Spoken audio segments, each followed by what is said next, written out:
السلام عليكم ورحمة الله وبركاته، اخواتي وحبايبي في كل مكان، كل الناس على راسي من فوق.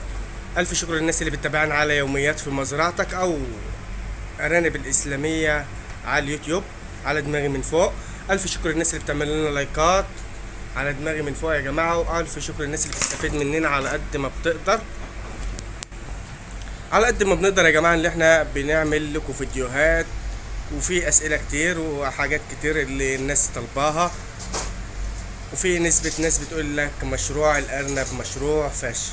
تعالوا مع بعض يا جماعة نتكلم عن الحلقة المهمة دي يا جماعة بالنسبة للعلاج اللي بستخدمه في المياه، وده أساسي عندي طول الشتاء والصيف، وعرفتوا الفرق وإيه اللي تشتغلوا في طول الشتاء، وإيه برضه معلومات أكتر عن تناول الأدوية في المياه. أول حاجة يا جماعة نعرضها لكم الأملاح المعدنية بتاع شركة بريمة. دي شركة بريمة يا جماعة، دي املاح بحط 1 سنتي على اللتر المية. مهم جدا يا جماعة، بيقوي لك عظم الارنب وزيادة في مناعة الارنب. بنستخدمه طول صيف او شتاء. لو انت بتعمل احلال عادي مفيش اي مشكلة، لو انت قطعك على قدك يبقى تستعمل الحاجات اللي هي سعرها حنين. بلاش تشتغل مع الشركة دي، بس انا بعرض لك احسن شركة معايا اللي هي شركة بريمة. شركة بريمة بستخدم الاتنين دول منها يا جماعة، اللي هو الهي سيلينيوم يا جماعه، اللي هو بتاع تحسين الاداء المناعي، والخصوبه اللي هو بتاع الخصوبه يا جماعه. لو الخصوبه ساقطه منك طول الصيف بتقدر انك بتنزل لمده 24 ساعه. دي بننزله لمده 24 ساعه مع فاصل يوم مياه، ودي برضو بنستخدمه 24 ساعه مع فاصل يوم في المياه.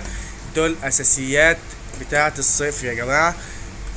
فاللي مش قادر يجيب الشركه ديت، لان اللتر من ده يا جماعه اللي هو ده يعمل له في 185 او ب 180، واللتر الاملاح يا جماعه يعتبر رخيص شويه، يعمل له 75 جنيه. تعال بقى اعرفكم. وبالنسبه يا جماعه للالف د 3 هيس، دي برضو كويس لانتاج اللحم وزياده الخصوبه وحجم الجنين. يقدر اللي هو يظبط لك الجنين، يجيب لك الحجم الجنين ملان شويه عن ما يكون رفيع نازل من امه. ده طبعا بنستخدمه 1 لتر، 1 سنت على اللتر، بنحطه لمدة 24 ساعة متواصلين يا جماعة. وبعد كده فاصل يوم مية.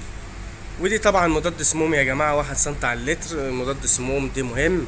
والناس اللي شغالة برضو بالخل برضو مفيش اي مشاكل، بس اصلا انصح كل الناس الخل ليه طريقة وليه شغل، ودي طبعا ليه شغل وليه كيفيات تانية، وبيعمل لك وبتنشط لك الدورة الدموية بتاعة الأرنب، وبيساعد معاك على حاجات كتير بالنسبة للإجهاد الحراري عندك في قلب المزرعة، ويفيد لك مشاكل الكبد، ويفيد لك مشاكل كتير سواء انت بتستعمل ده او بتستعمل ده يا جماعة. مفيش اي مشكلة، مفيش فرق ما بينهم الاتنين واحد. الاتنين مضاد سموم، حاجة كويسة وفي نفس الوقت مش رخيص قوي. اللتر بتاعه يعمل له 125 جنيه او 120 جنيه على حسب ما انت بتجيب كميتك، مفيش اي مشكلة.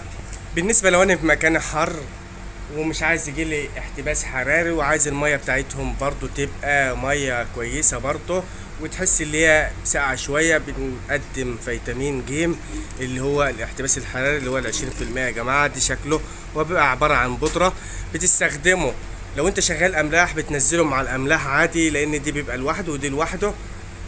ودي مادة ودي مادة. احنا بنستعمله دايما في الصيف، بس عشان خاطر برضو احنا بنحطه مع الاملاح. لو احنا منزلين اليوم ده هي سيلينيوم، بننزله برضو مع الهي سيلينيوم، بيخلي المايه يا جماعه رطبه شويه كده. واللي مجربه عارف الكلام اللي انا بقوله. يا ريت ما تنسوناش في الدعم، وان شاء الله نكمل لكم حلقه العلاج في الحلقه القادمه، وان شاء الله انتظرونا في حلقات جديده مع يوميات في مزرعتك وارانب الاسلاميه على قناه اليوتيوب.